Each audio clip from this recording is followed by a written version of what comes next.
in worlds filled with monsters fulfilling the wishes of their master. Few are as dangerous as the Decepticon Justice Division.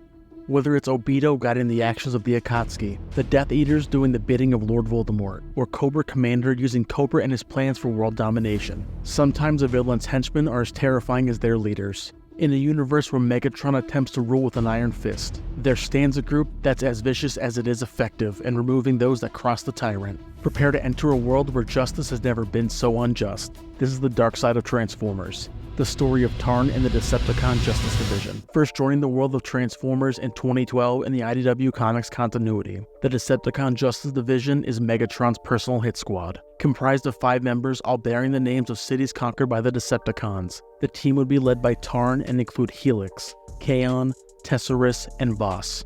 Over their time, ridding the world of traitors and enemies that have made their way onto their list.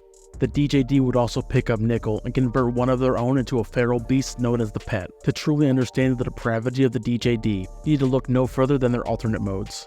Tarn becomes a tank, a weapon of war. Helix becomes a smelting pool, disintegrating those placed inside his chest. Kaon becomes an electric chair, short-circuiting those he looks to torture. Deathsaurus becomes a massive grinder, slowly breaking and destroying those in his grasp.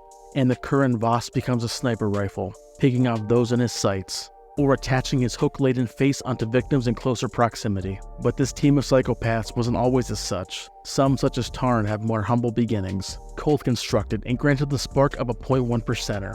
The bot who would become Tarn would be named Damus.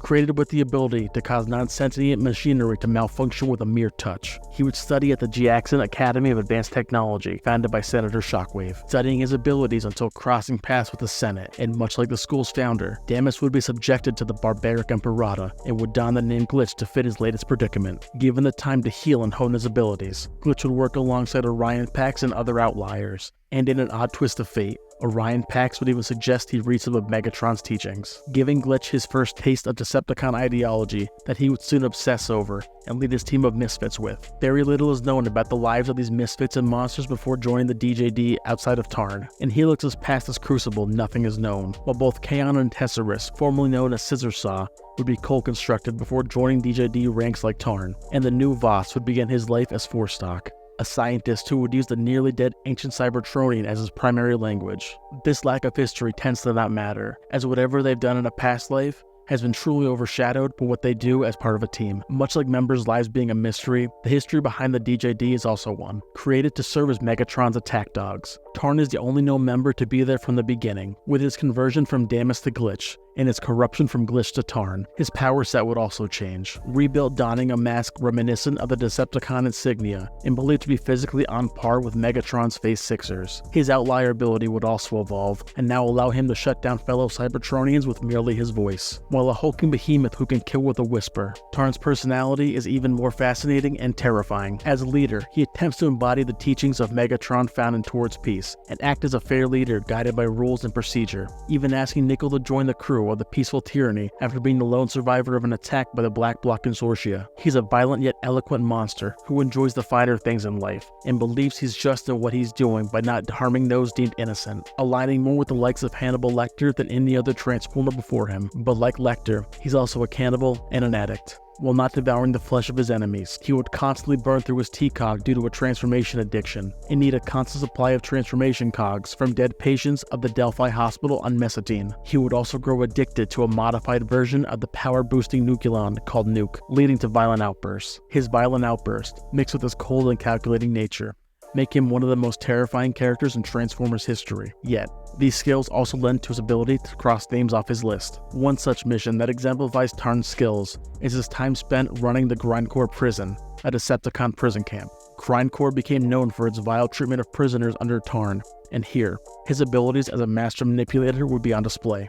convincing the Autobot Skids to repair a teleportation chamber in exchange for the lives of dozens of fellow prisoners. Skids jumped at the chance until realizing what he fixed was actually an industrial smelting pool used to melt down prisoners into their basic elemental components, including those dozens of prisoners he had inadvertently sent to their deaths. While Tarn and the DJD would be responsible for countless deaths, it's one that had not made the list that is truly terrifying. The former Voss would become known as the Pet, after being tortured, lobotomized, and kept alive. Before the current Voss joined the Decepticon Justice Division, Dominus Ambus was Voss and acted as an Autobot double agent, feeding information back to the Autobots regarding DJD dealings. Once his cover was blown, Ambus would be domesticated and locked in his Turbo Fox form, becoming Kaon's pet. While merciless and willing to torture their own, they'd also go after more dangerous targets, including the likes of Grimlock, Overlord, Shockwave, Scorponok, Deathsaurus, and even Megatron himself.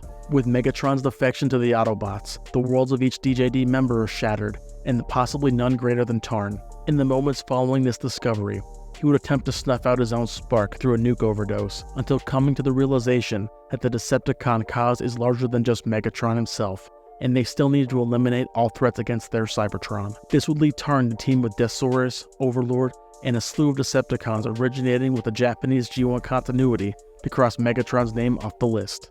In this quest, this contingent of Decepticons would land on Necroworld and annihilate the Necrobot, Mortillus, to initiate a battle with the crew aboard the Lost Light, including Megatron. In a battle that would wage for days, Megatron would not join until Tarn would brutally murder Ravage.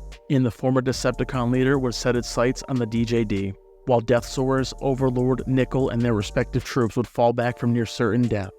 Tarn, Helix, Kaon, Tesserus, and Voss would continue their onslaught and make a fatal error. Locked inside a force field of Megatron, the former tyrant would toy with his team of hand-picked sociopaths, using his control of antimatter to pick them off one by one, leaving Tarn for last, begging for his life, as he explains that every step he took towards pleasing Megatron, every name he crossed off the list, was all for nothing. What lies ahead for Tarn and the DJD is unclear, with Tarn's last appearance in Transformers media occurring during the Cyberverse series, where he's depicted as the perfect Decepticon, and the DJD becoming dormant since their demise in 2016, save for some small cameos scattered in the rebooted IDW continuity. But hopefully soon, we'll see this team of sadists menace the world of Transformers again. With all that being said, what are your thoughts on the legacy of the DJD, and do you want to see them make a comeback? Thanks for watching, and as always, stay handsome.